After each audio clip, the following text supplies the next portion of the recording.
আল্লাহ তাআলা বলে, গোলাম তোরে আমি সুন্দর কইরা বানাইছি,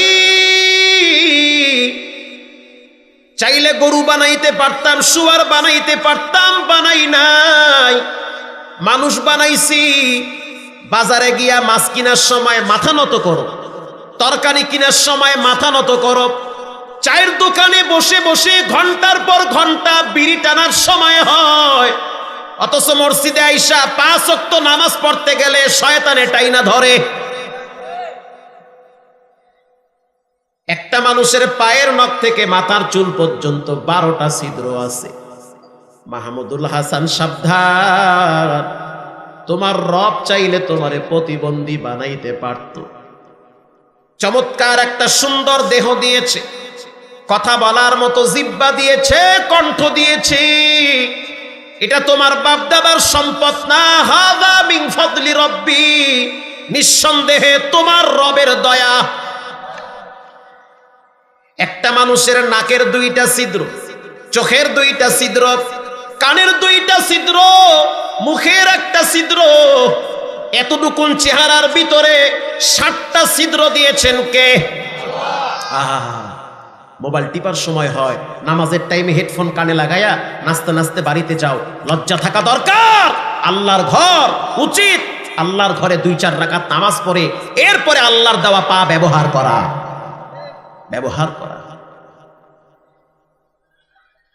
একটা ছিদ্র হইলেও তো মানুষ চলতে পারে, তো 2টা ছিদ্র দিছে কা? আল্লাহ বেশি ভালোবাসে এই জন্য দিছে।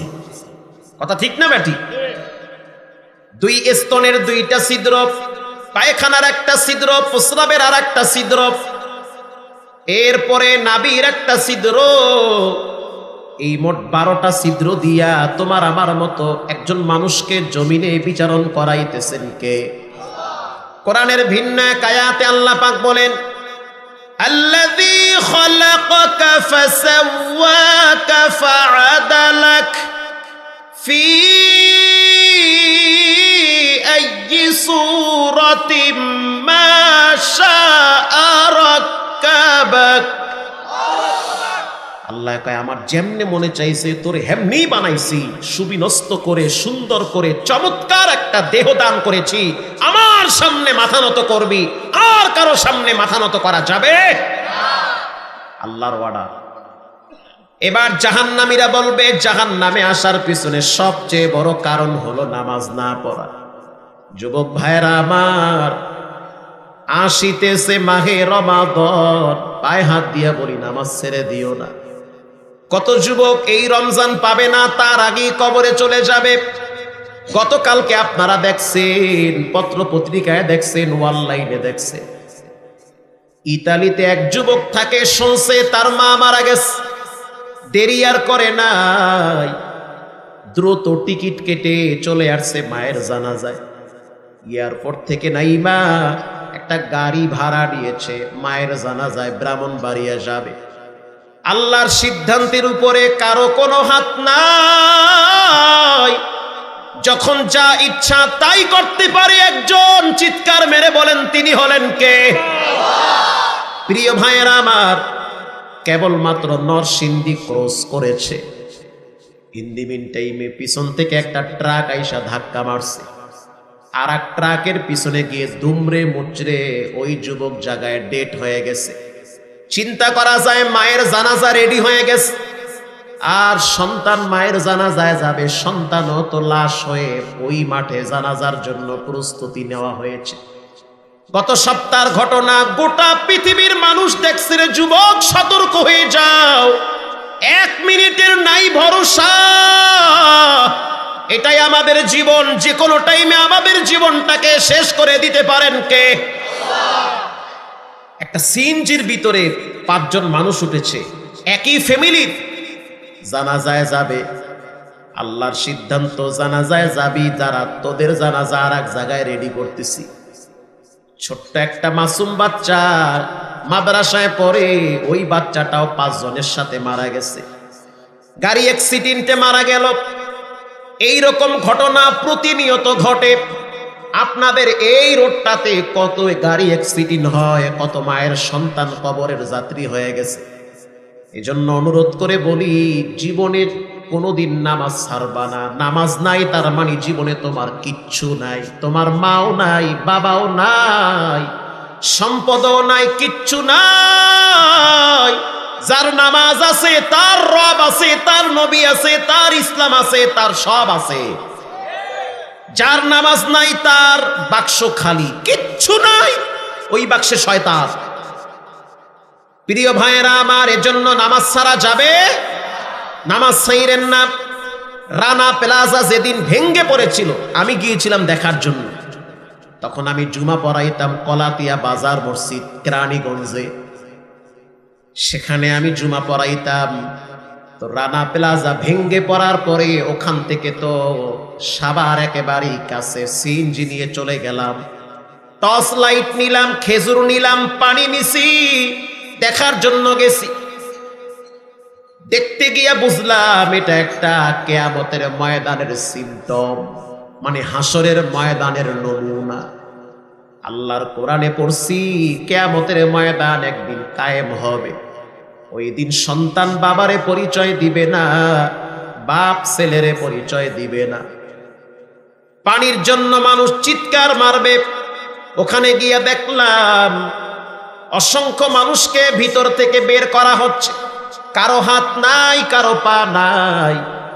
এমনও যুবক দেখছি যার একটা হাত আগুনে পুড়ে কয়লা হয়ে গেছে, যেমন বিল্ডিং এর চিপায় পড়ছে।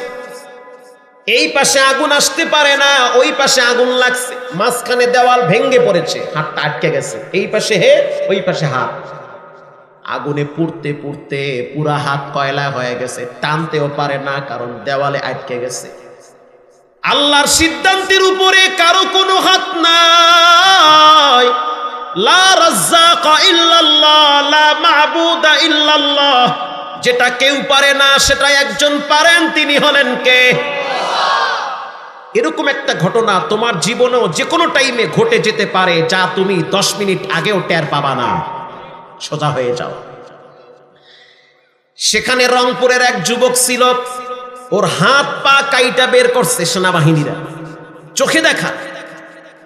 এনাম মেডিকেলে গিয়ে দেখতেছি চিৎকারের আওয়াজ, আকাশ বাতাস ভারী হয়ে গেছে। ওই দিন যেদিন রানা প্লাজা ভেঙ্গে পড়েছে, গোটা পৃথিবীর মানুষ দৃশ্য দেখে কেঁদেছে। সেখানে একজন যুবক ছিল যার বাড়ি হলো রংপুর, সম্ভবত পীরগঞ্জে। এই যুবকের আপন ভাইও রানা প্লাজায় চাকরি করত। 2 ভাই পাশাপাশি ছিল একই ফ্লোরে। যখন ভেঙ্গে পড়ল তখন এই যুবক বলে, আমি তখন মিশিংয়ের নিচে একটা চিপায় আশ্রয় নিয়েছি। দেওয়ালটা মিশিংয়ের সাথে লেগে ভিতরে আমার শরীরে চাপ লাগে নাই, তবে চতুর্দিক যখন আটকে গিয়েছে শ্বাস টানার কোনো সুযোগ নাই। আর তুমি রাত জেগে জেগে মোবাইলের দিকে তাকায়া তাকায়া ল্যাংটা নাচ গান দেখো, আর তোমার রব জানলার দরজার ফাঁক দিয়া বাতাস পাঠাইয়া অক্সিজেন দিয়া তোমারে বাঁচায়া রাখে। আল্লাহু আকবার। প্রিয় ভাইয়েরা আমার, এবার যুবক বলতে আছে, হুজুর আমি যখন ভিতরের চিপায় পইরা গেছি, ওই দেওয়ালের ওই পারে আমার ভাই, সেও চিপায় পইরা গেছে। আমার ভাই বারবার চিল্লাইতেছে আর বলতে আছে, আমার একটু পানি দাও, আমি তো শ্বাস টানতে পারি না, শ্বাস বন্ধ হয়ে আসতেছে। 1 মিনিট নাকটা বন্ধ করে চিন্তা করে দেখবা গোটা পৃথিবীটা তোমার কাছে অন্ধকার। 10টা সেকেন্ডের জন্য নিজে ইচ্ছে করে শ্বাস বন্ধ করে দাও, বুঝবা তোমার রব ছাড়া দুনিয়াতে তোমার আপন কেউ নাই। সেই রবকে তুমি বৃদ্ধাঙ্গুল দেখাও, কেন এত বড় নাফরমানি করো? প্রিয় ভাইয়েরা আমার, এবার সেই যুবকের নাম হলো সাকিব, তার ভাইয়ের নাম হলো শোয়েব। আমার ডায়েরিতে লেখা আছে, ওর বাড়িও আমি চিনি। এবার সাকিব বলতে আছে, হুজুর আমার ভাই শোয়েব আটকে গেছে। ভাইয়ের চিৎকারের আওয়াজ শুই না আমার কলিজাটা সিরা চাইতেছি, কারণ আমার মায়ের রক্ত আমার ভাইয়ের শরীরেও আমার শরীরেও আছে। হুজুর আমার আব্বা নাই, মা গরিব মানুষ, মাস শেষ বেতন যা পাই মায়ের কাছে পাঠায়া দেই, কিন্তু আমার ভাইটা তো ওই জায়গায় আটকে গেছে। বারবার চিল্লাইতে আছে আর বলতে আছে, পানি দাও পানি দাও। কোথাও পানি নাই, শ্বাস টানতে কষ্ট হয়। কিছুক্ষণ পরে বুঝলাম আমার ভাই কোনো আওয়াজ দেয় না। তখন আর বুঝতে বাকি নাই যে আমার ভাইটা বুঝি মারাই গেছে। হুজুর, যখন আমি বুঝলাম যে আমার ভাই কোনো আওয়াজ দিতেছে না, তখন আমি বুঝলাম কুল্লু নাফসিন যায়িকাতুল মাউত, মৃত্যুর যন্ত্রণা সকলকে পাওয়া লাগবে। আমার ভাই মৃত্যুর আগে আগে শুধু কয়েকটা আওয়াজ দিয়েছে। যখন মৃত্যুবরণ করবে তার কিছু আগে কয়েকটা আওয়াজের ভিতরে দুইটা আওয়াজ ছিল, আল্লাহ তুমি আমাকে মাফ করো, মা তুমি আমারে মাফ করো। এই দুইটা আওয়াজ আমার ভাইয়ের মুখে শুনছি। মা তুমি যদি মাফ না করো রব ক্ষমা করবে না। আল্লাহ তুমি যদি মাফ না করো মরার পরে কবরেও শান্তি পাবো না। এই আওয়াজ দিতে দিতে দিতে দিতে শেষ নিঃশ্বাস ত্যাগ করেছে। ভাই চলে গেছে। ভাইয়ের লাশ ৩-৪ দিন পরে বের করা হয়েছে, রানা প্লাজার দেওয়াল ভেঙ্গে ভেঙ্গে ভেঙ্গে ভেঙ্গে। হুজুর, আমি যখন ভিতরে চিপায় পইরা গেছি, আমার ডানে বামে অনেক ছেলে মেয়েরা চিল্লাইতেছে, পানির পিপাসা লাগছে। কারণ যখন সব অক্সিজেন বন্ধ হয়ে যায় তখন প্রথমে পানির পিপাসা লাগে। পানির পিপাসা এমন এক পিপাসা, সব কিছু নিবারণ করা যায়, কিন্তু কলিজায় পানির পিপাসা নিবারণ করা যায় না। হুজুর, তখন আমি সিদ্ধান্ত নিলাম যে আমার নিজের শরীরের ঘাম আমি চেটে চেটে খাবো। উপায় নাই। এবার আমার নিজের ঘাম আমি নিজে চেটে চেটে খেয়েছি। শুধু তাই নয়, ময়লা পানি আমার সামনে দিয়ে গেছে, আমি জিহ্বা দিয়া পানির তৃষ্ণা নিবারণ করছি। কিয়ামতের ময়দানে কিছু মানুষ পানি বলে চিৎকার মারবে। আল্লাহ বলবে, ফেরেশতারা দুনিয়ায় অনেক পানি খাওয়াইছি, এই নাফরমান শুকরিয়া আদায় করে নাই, রক্ত পুষ ওর মুখ দিয়ে ঢুকায়া দাও। নাউজুবিল্লাহ বলেন। প্রিয় যুবক ভাইয়েরা, সহজ হয়ে যান, সোজা হয়ে যান। 5 ওয়াক্ত নামাজকে নিজের জীবনের চেয়ে বেশি মূল্যায়ন করবেন, তা না হলে ধরা খাবেন। যত কঠিন সিচুয়েশনে থাকেন মনে করবেন নামাজ না পড়লে আমি মইরা যাবো গা, আমি জোহরে নামাজ না পড়লে আসরের আগে আমি বুঝি মইরা যাবো, আমার বুঝি ক্যান্সার হয়ে যাবো গা, আমার কিডনি বুঝি নষ্ট হয়ে যাবে, ভিক্ষা করে খাওয়া লাগবে, এমনও হতে পারে। প্রিয় ভাইয়েরা আমার, এরপরে যুবককে 3 দিন পরে ওখান থেকে বের করলো অজ্ঞান অবস্থায়, তাও আবার একটা হাত একটা পা কেটে। কারণ শরীর ধইরা যদি টান মারে তো অটোমেটিক হাত ভিতরে মেরুদণ্ড সব ছিঁড়ে বিড়ে চলে আসে, দেওয়ালে আটকে গেছে। বাঁচায়া রাখার মালিককে আল্লাহ বাঁচায়া রাখছে, কোনো মতে ভিতরে জীবনটা আছে। একটা হাত একটা পা কেটে দেওয়ালে ফালায়া রাইখা সেনাবাহিনীরা টাইনা বের করে নিয়ে আসছে।